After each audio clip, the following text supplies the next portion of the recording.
Hello दोस्तों, आज जिस टॉपिक हम बात करने जा रहे हैं वो है संविधान संशोधन। तो संविधान संशोधन हम पिछले वीडियो में बात की थी। संविधान संशोधन की प्रक्रिया और संविधान संशोधन के प्रकार किस तरह से किए जाते हैं उसके बारे में आज जो हम लोग बात करने जा रहे हैं वो है अभी तक किए गए महत्वपूर्ण संविधान संशोधन। तो अगर महत्वपूर्ण संविधान संशोधन की बात अगर करें तो अभी तक में 105 महत्वपूर्ण 105 संविधान संशोधन हो चुके हैं और 127 संविधान संशोधन विधेयक लाए गए, इन प्रस्ताव लाए गए हैं। चूँकि परीक्षाओं में एग्जाम में ये चूँकि हमको इतना पढ़ना नहीं है, हमको जो जानना है ये जानना है जो परीक्षा में पूछे जाते हैं। इसमें से हमने कुछ सेलेक्ट किया, कुछ चुना हुआ है और जो इम्पोर्टेंट है उसके बारे में मैं आपको बताऊँगा। तो आज का जो टॉपिक है वो है अभी तक किए गए महत्वपूर्ण संविधान संशोधन। अभी तक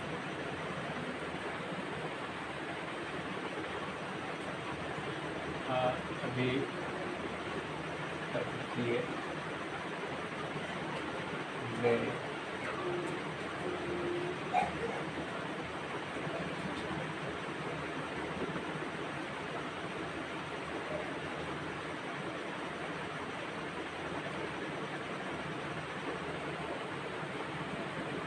अभी तक किए गए महत्वपूर्ण संविधान संशोधन। तो थोड़ा सा हम फैक्ट को देख लें। अभी तक में 105 संविधान संशोधन हुए हैं। ये अभी तक में 105 संविधान संशोधन हुए हैं। अगर हम विधेयक की बात कर लें तो संविधान संशोधन विधेयक कितने हुए हैं तो 127 संविधान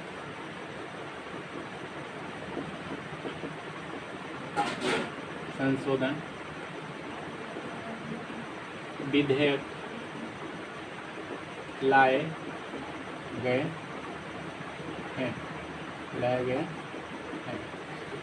अब आप लोग एक चीज़ में क्लियर कर लीजिए कि संविधान संशोधन एक दूसरा है। आप लोग को एक कन्फ्यूजन हुआ होगा।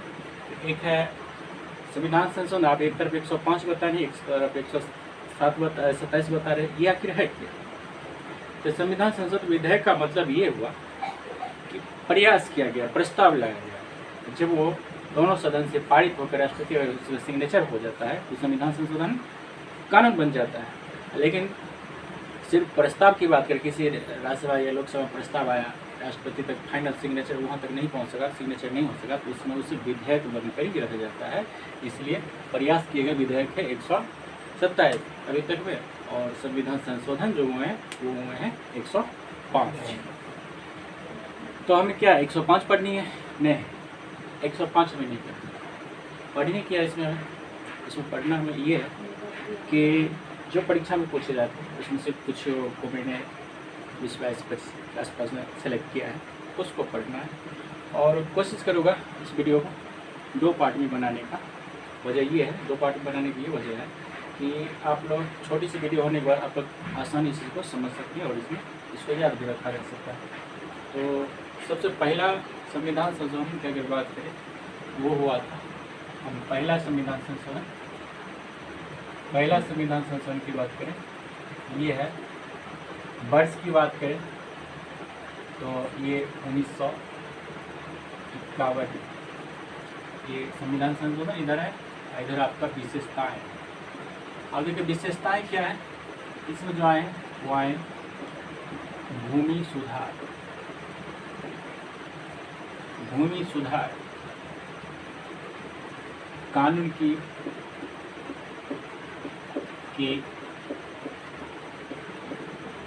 समीक्षा नहीं की जाएगी। इसी से 9वीं अनुसूची जोड़ी गई संविधान में। 9वीं अनुसूची जोड़ी गई। तो आप एक बात ये समझ लीजिए, 9वीं अनुसूची है क्या, भूमि सुधार है क्या? क्योंकि जब भारत स्वाधीन हुआ था उससे पहले, उसके बाद भी हमारे देश में भूमि सुधार एक समस्या बनी हुई थी। पहले क्या था, मौलिक अधिकार के तहत अनुच्छेद 31 के तहत वो संपत्ति का अधिकार दिया गया था। तो इस अनुच्छेद 31 अनुच्छेद के तहत संपत्ति का अधिकार, मौलिक अधिकार होने के तहत जनता जो है वो सुप्रीम कोर्ट चले जाते थे और सरकार को इसके लिए इससे परेशानी होती थी, और ऐसे में सरकार हार जाती थी और जनता जीत जाती थी और सरकार को भूमि सुधार कानून बनाने में परेशानी होती थी। इसके लिए क्या किए, उन्होंने एक 9वीं अनुसूची डाल दिए।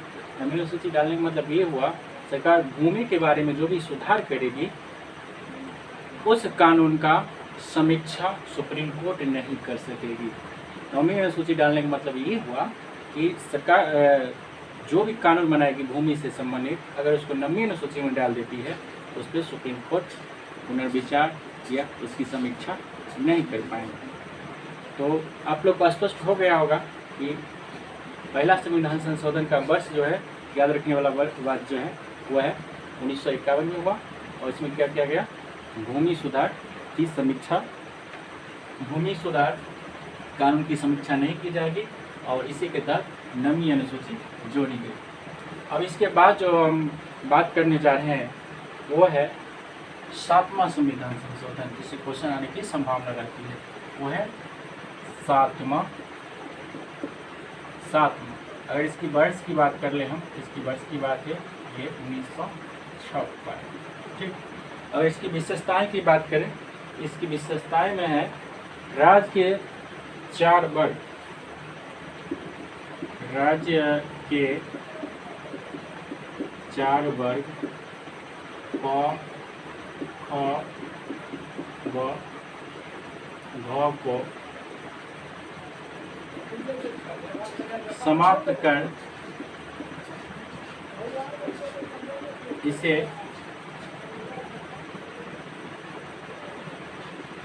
2 भागों, पहला है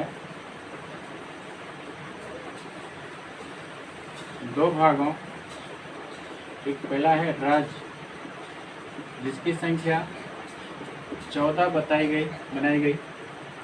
दूसरा है केंद्र शासित प्रदेश जिसकी संख्या 6 बनाई गई। अतः इसे हम कह सकते हैं ये राज्य पुनर्गठन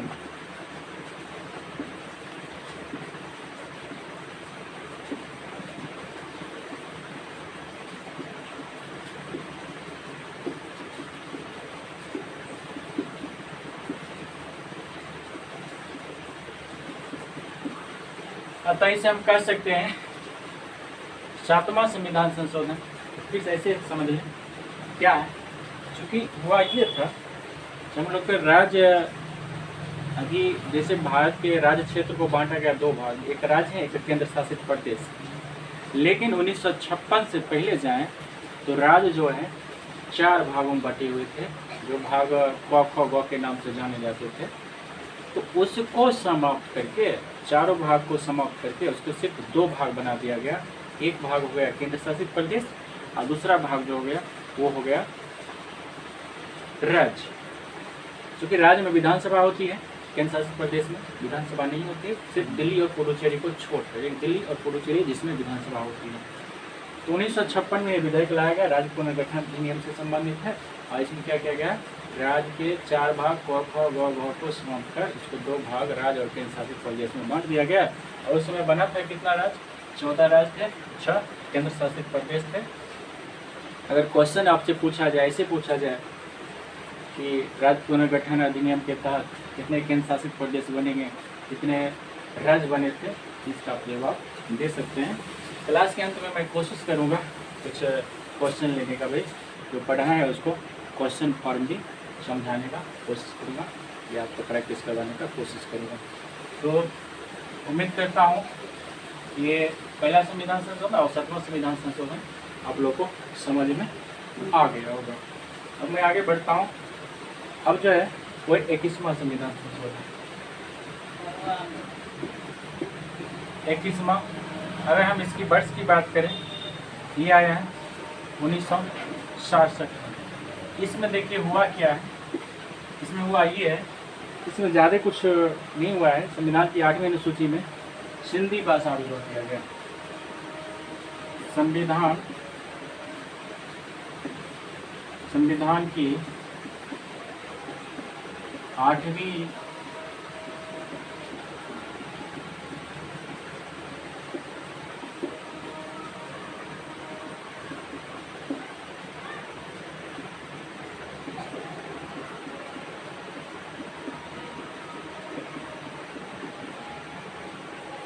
इसमें विशेष कुछ याद रखने की जरूरत नहीं है। 21वां संविधान का वर्ष याद रखें तो 1967 है। इसमें हुआ क्या है कि संविधान के 8वीं अनुसूची में एक सिंधी भाषा को जोड़ दिया गया। और आपसे एक क्वेश्चन बनता है कि सिंधी भाषा को 8वीं अनुसूची में कब जोड़ा गया, वो है आपका वर्ष जो है 1967 के संविधान संशोधन के तहत वो है 21वां। उम्मीद करता हूँ ये जो मैंने बताया आप लोग को पढ़ाया है तीनों, ये आपको समझ में आ गया होगा। आप इसको उतार सकते हैं या स्क्रीनशॉट ले सकते हैं। मैं थोड़ा हट देता हूँ।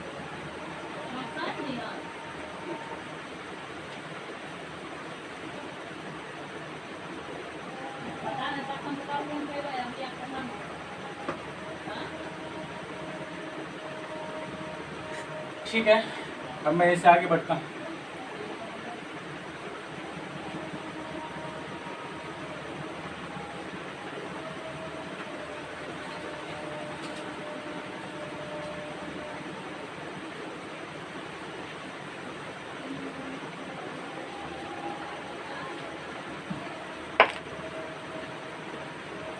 अगला जो है आपका वो है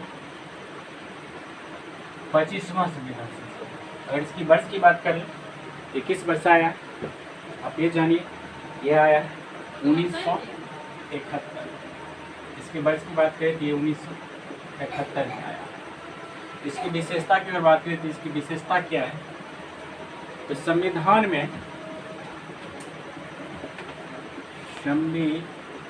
में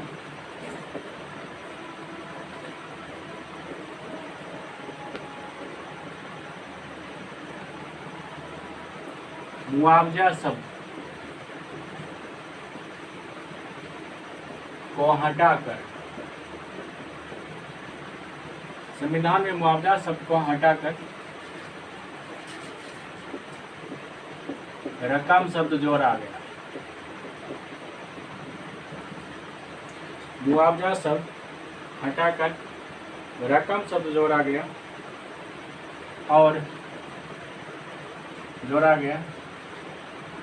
और ये स्पष्ट कर दिया गया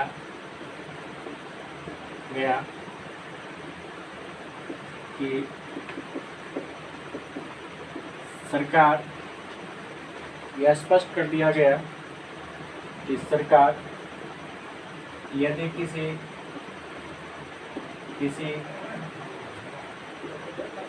भूमि या संपत्ति का अधिग्रहण करती है, भूमि या संपत्ति का अधिग्रहण करती है,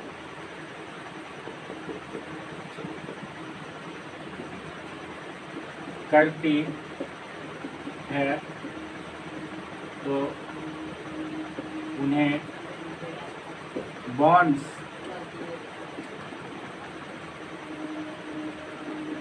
या प्रतिभूति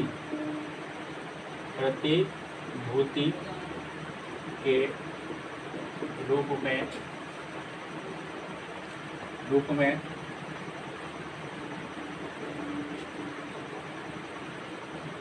में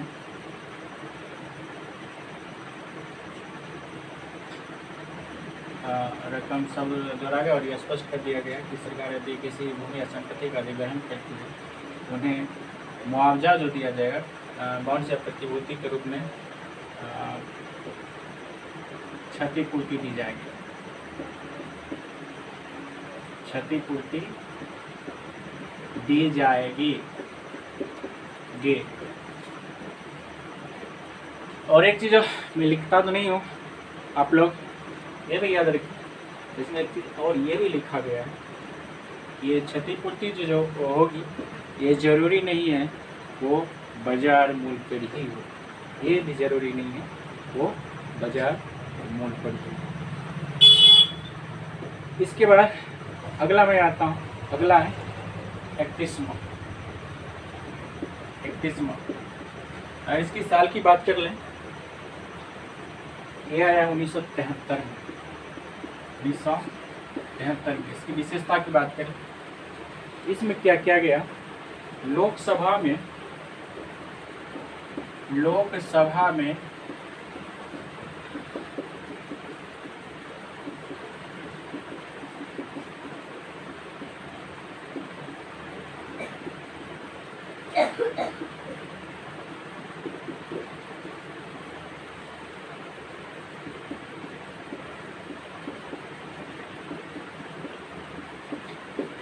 हाँ 31वां संविधान संशोधन 1971 की अगर मैं विशेषता की बात करूं, इसमें क्या हुआ, इसमें लोकसभा में सीटों की संख्या 525 से बढ़ाकर 545 कर दी गई। याद रखिएगा, पहला जो ये आपका है, इसको अलग कर लेता हूँ, 525 राज्य से देख लीजिए और केंद्र शासित। राशि कितना हुआ करती थी, राशि कितना हुआ करती थी,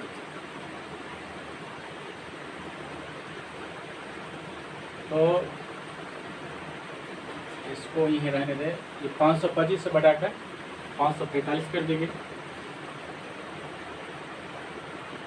यानी राज्य की अगर बात करो तब जो है ये आपका लोकसभा में सीटों की संख्या 525 से बढ़ाकर 545 कर दी गई। और 31वां की बात करें, 31वां हो गया आपका, उसके बाद जो है वो इम्पोर्टेंट है 35वां, ये लाया गया 1974। ये 35वां जो है ये आपका लाया गया है 1974। इसमें सिक्किम को सह राज्य बनाया गया, सिक्किम को सह राज्य बनाया गया।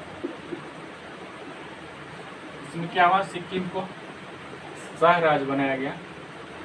सह राज्य का अर्थ ये होता है कि उसके विदेशी मामले, उसके सुरक्षा जैसी चीज़ें केंद्र के पास रह गई, बाकी चीज़ें उसकी अपना हो गई। उसके बाद जो संविधान संशोधन आया वो आया 36वां। ये 36वां भी सिक्किम से ही संबंधित है। और इसकी साल की मैं बात करूं, ये आया 1975। इस संविधान संशोधन के तहत सिक्किम को सह राज्य की दर्जा हटा करके उसको राज्य बना दिया गया। क्या बना दिया गया, सिक्किम को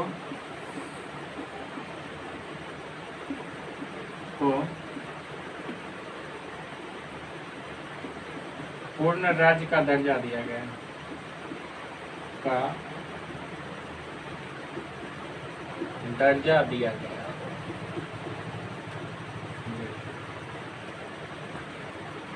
इसके बाद है 38वां को देख लो, ये 1975 में लाया गया। दिखा दे रहा क्या नीचे से, यहाँ लिखो, दिखाई दे रहा। 38वां इसके साल की बात कर लूँ तो ये आया आपको 1975 में, ये भी 75। और इसकी विशेषता की बात करूं, इसमें क्या किया गया, राष्ट्रपति द्वारा जारी अध्यादेश का पुनर्विलोकन नहीं होगा।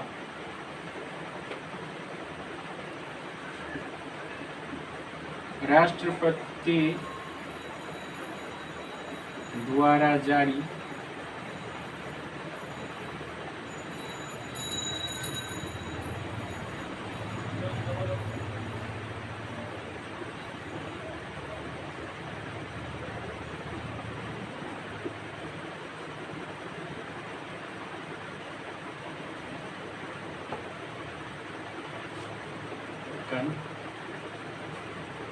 नहीं होगा। अब देखिए एक वर्ड को समझ लीजिए आप लोग, ये अध्यादेश क्या होता है। हमारे देश में कानून बनने की प्रक्रिया है। कोई भी कानून लोकसभा या राज्यसभा में लाया जाता है, प्रस्ताव लाया जाता है उस कानून का, राज्यसभा भी पास कर दे, लोकसभा भी पास कर दे फाइनल रूप से, उसके बाद राष्ट्रपति का सिग्नेचर फाइनल रूप से हो गया तो कानून बन जाता है। लेकिन कभी कभार ऐसा भी स्थिति आता है, ऐसा भी परिस्थिति बनता है जिसमें संसद का सत्र नहीं चलता है, लेकिन उस समय कानून की बहुत ज़्यादा आवश्यकता होती है देश में। उसमें राष्ट्रपति को अनुच्छेद 123 के तहत ये शक्ति है, वो अध्यादेश ला सकते हैं।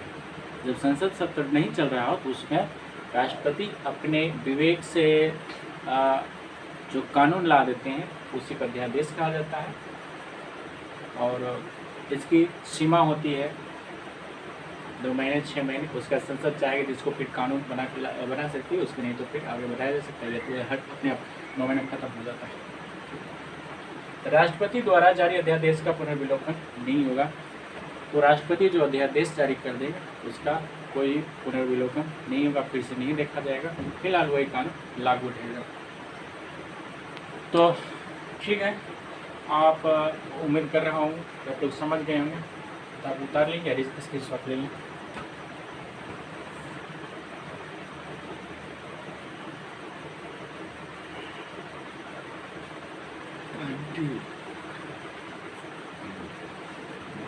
ठीक है, आप लोग उतार लिए होंगे या स्क्रीनशॉट ले लिए होंगे। अब मैं आगे बढ़ता हूँ। इसके बाद का जो है वो है 42वां संविधान संशोधन। इसके बाद का जो संविधान संशोधन है वो है 42वां संविधान संशोधन। 42वां संविधान संशोधन की अगर बात करें तो 42वां ये आया था 1976 में, इंदिरा गांधी जो प्रधानमंत्री थी उन्हीं के शासनकाल में लाया गया था। और चूँकि 42वां संविधान संशोधन को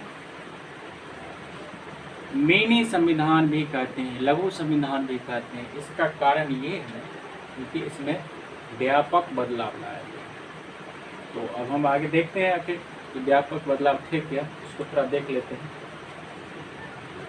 तो याद रखने वाली बात, इसकी विशेषता की बात करूँ, पॉइंट नंबर 1 में है इसे लघु संविधान कहा गया।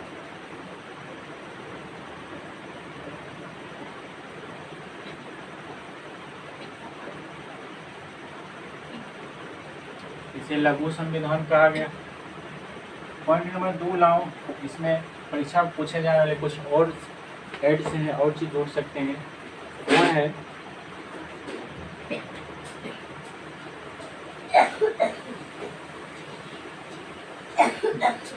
वो है इसे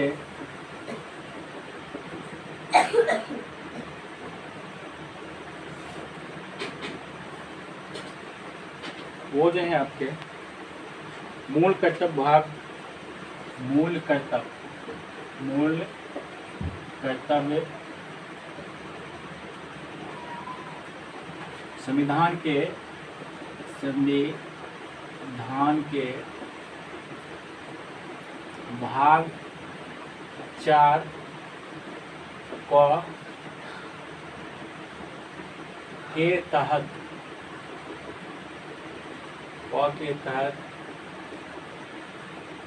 अनुच्छेद 51 क जोड़े गए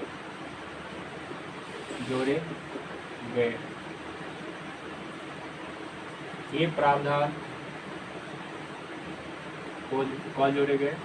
और एक चीज और याद रखें, इसे सरदार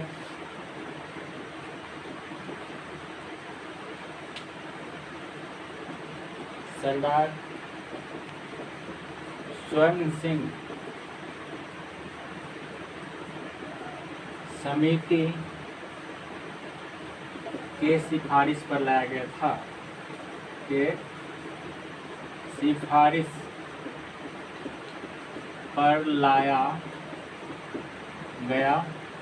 था उसके बाद और देखें तो और चीज क्या क्या जोड़े गए। प्रस्तावना में 3 शब्द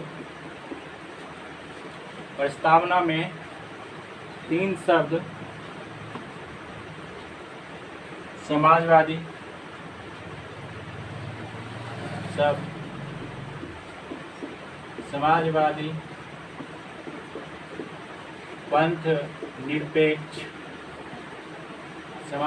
पंथ निरपेक्ष एवं अखंडता जोड़ा गया। उसके बाद देखिए और क्या क्या बदलाव हुए। वो बदलाव जो है वो है चौथा पॉइंट, लोकसभा एवं विधानसभा के कार्यकाल को 5 वर्ष से बढ़ाकर 6 वर्ष कर दिया गया। 6 वर्ष कर दिया गया।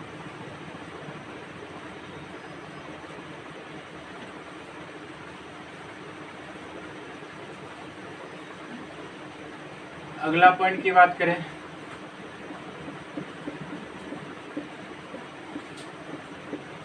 राष्ट्रपति को प्रधानमंत्री एवं मंत्री परिषद की सलाह मानने के लिए बाध्य किया गया। इसका मतलब ये है कि प्रधानमंत्री और मंत्री परिषद राष्ट्रपति को जो सलाह देंगे वो सलाह को राष्ट्रपति जी को मानना ही पड़ेगा। वो उसमें कोई परिवर्तन नहीं कर सके, उसको लौटा नहीं सके उस सलाह को। उसके बाद एक और बात करूं,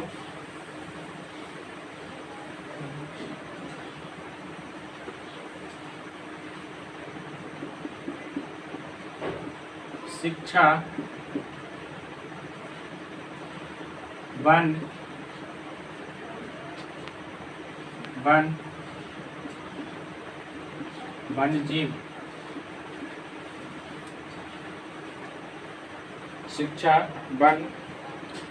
वन्यजीव एवं नापतौल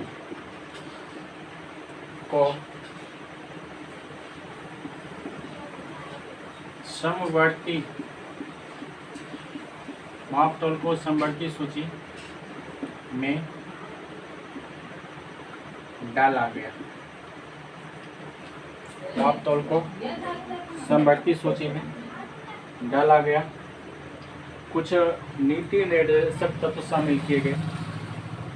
अगला की बात करें, कुछ नीति निर्देशक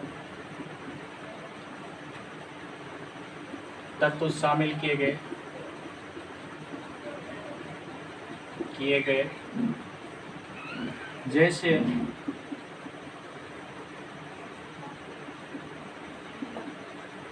जैसे आर्थिक रूप से कमजोर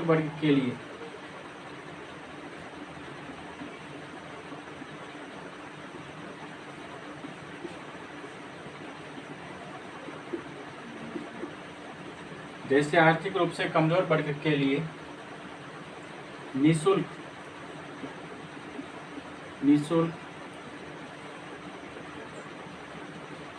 आर्थिक रूप से कमजोर वर्ग के लिए निःशुल्क कानूनी सहायता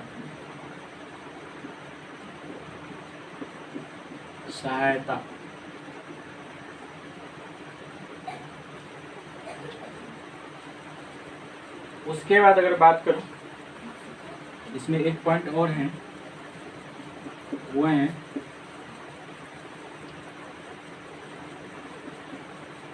संसद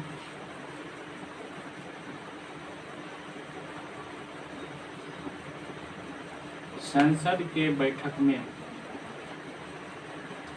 में कोरम व्यवस्था 1/10 समाप्त किया गया। कोरम का मतलब ये होता है, पहले ये नियम था, संसद की जब भी बैठक होगी, संसद के कुल सदस्य संख्या का जब तक 1/10 भाग अगर संसद आएंगे तभी जाकर के संसद की बैठक होगी। लेकिन इस संविधान संशोधन के तहत इसको समाप्त कर दिया गया। कितना नहीं पूर्णा जरूरी नहीं है। और फिर जब आगे बात करूँगा इसके बाद 44 में जब आता है तो उसमें फिर इसको लाया जाता है। तो आज संविधान संशोधन का ये पार्ट 1 वीडियो है, पार्ट 2 भी मैं बनाऊँगा।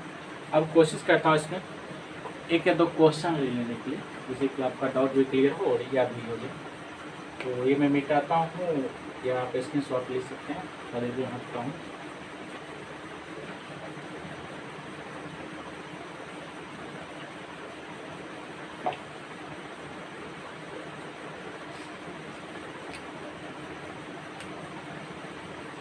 उम्मीद करता हूँ शायद आप लिख भी लिए होंगे। मैं 2 क्वेश्चन ले लेता हूँ, एक पीसीएस लेवल का ले लेता हूँ, एक यूपीएससी लेवल का ले लेता हूँ। उसके बाद आप इसको बनाने की कोशिश कीजिएगा।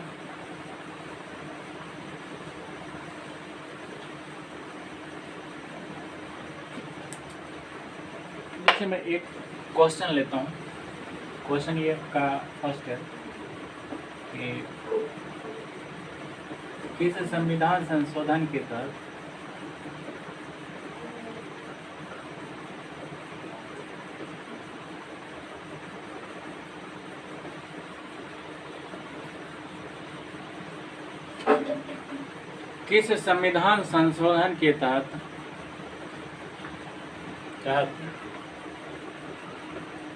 संविधान में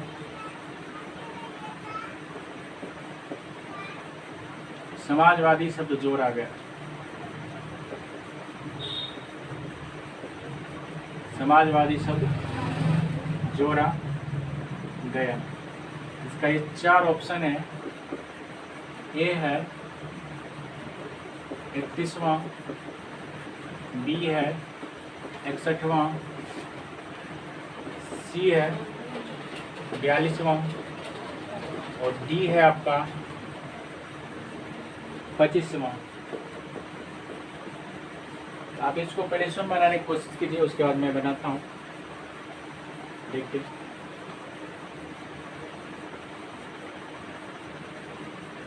शायद आप बना लिए होंगे।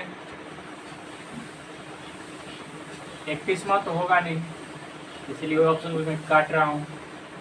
61वां भी नहीं होगा, इसलिए इसको मैं काट रहा हूँ। 25वां भी नहीं होगा, 25वां नहीं हो गया, सॉरी, हाँ 42वां सही आंसर, सी आंसर है इसका। अब मैं एक और क्वेश्चन ले लेता हूँ। यूपीएससी लेवल का क्वेश्चन ये है, या पीसीएस लेवल का कह सकते हैं। वो है दूसरा क्वेश्चन, निम्न में कौन कथन सही है, कौन कथन सत्य है या सही है। आप देखिए कथन एक है,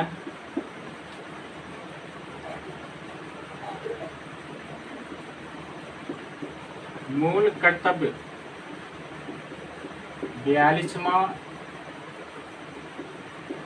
संविधान संशोधन के तहत जोड़ा गया। मूल कर्तव्य 42वां संविधान संशोधन के तहत जोड़ा गया। और दूसरा कथन है,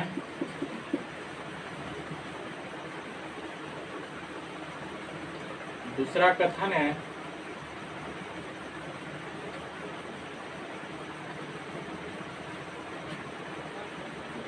इकतीसवां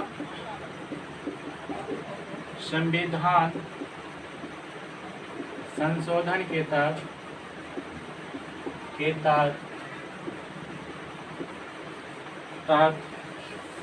सिक्किम राज्य बना है, राज्य बना है।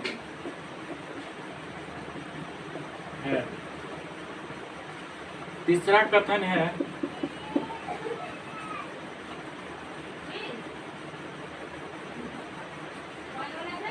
तीसरा कथन है आपका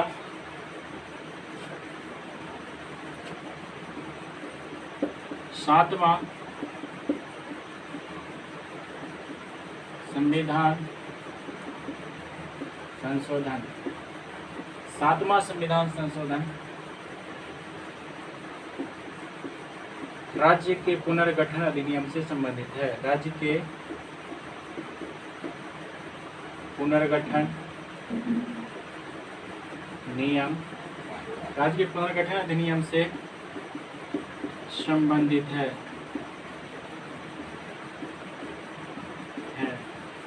ऑप्शन है आपका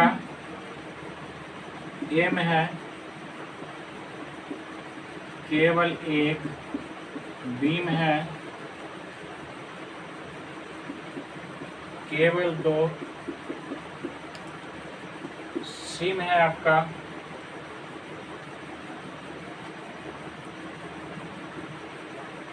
एक और तीन, डी में है आपका एक, दो एवं तीन। दिखा दे रहे, एक दो तीन। अब इसको आप बनाने की कोशिश कीजिए, उसके बाद मैं इसका आंसर बताता हूँ।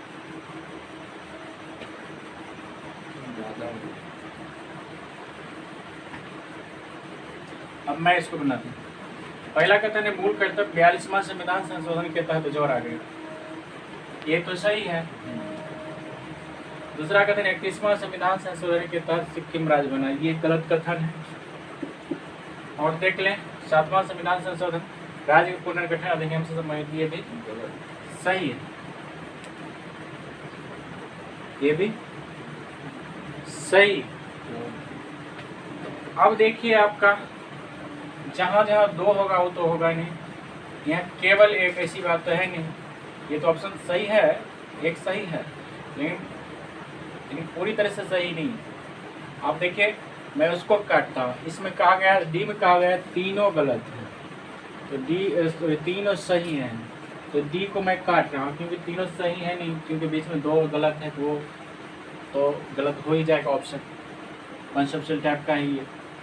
उसके बाद अगर सी में आते हैं, एक तीन सही बताया जा रहा है, हमारा आंसर सही मिल रहा है, एक तीन सी जो है ये सही आंसर, करेक्ट आंसर है। डी में केवल दो कहा, कभी नहीं, पूरी तरह से गलत है। ए में केवल एक का एक सही है, लेकिन क्वेश्चन के पूछने का स्टैंडर्ड के तरफ से सही नहीं है, इसलिए आपका एक और 3 सही, इसलिए सी आपका सही आंसर है। बी भी नहीं है, ए भी नहीं है, ए भी नहीं, बी भी नहीं है, डी भी नहीं है। तो आशा करता हूँ आज जो मैंने आपको बताया पढ़ाया उसको क्वेश्चन फॉर्मेट के रूप में भी आप कोशिश कीजिए। सेल्फ से आप नोट्स बनाइए, सेल्फ से आप स्वयं से आप उसका नोट्स बनाइए, रिपीट कीजिए, उसको क्वेश्चन फॉर्म ला करके हल करने की कोशिश कीजिए। उसके बाद मैं उम्मीद करता हूँ आप लोग आसानी से इसको याद भी रखिएगा और समझ भी जाइए और एग्जाम में अच्छे नंबर ला करके आप कट ऑफ को पार भी कर सकते हैं, अच्छे से सीख भी सकते हैं। ये मेरा संविधान महत्वपूर्ण संशोधन का फर्स्ट वीडियो था, पार्ट 1 है। इसके बाद बाकी तो मैं अगले पार्ट 2 में लाऊंगा, जिसमें इसको कंप्लीट कर लूँगा। ठीक है, अपना ध्यान रखिए।